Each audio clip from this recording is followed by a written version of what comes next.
Lugadan ang sarong 30 anyos na lalaki makalis tagaon kan sa iya mansa ng lalaking biyanan sa barangay Tugbo, Masbate City. Sa report kan Masbate City PNP, makalihis maaraman ang insidente. Tulos man sindang nagresponde kung sa inabutan pa sa lugar ang suspect na voluntaryo man na nag-iba sa police station. Mantang idinalagan man sa ospital ang biktima na nagsapo nin lugad sa braso asin dungo.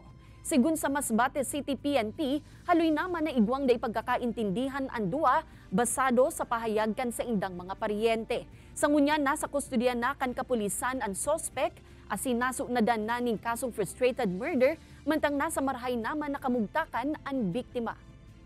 Habang ako nagatrabaho dida, insulod po ako, buro ang sanugangan ko.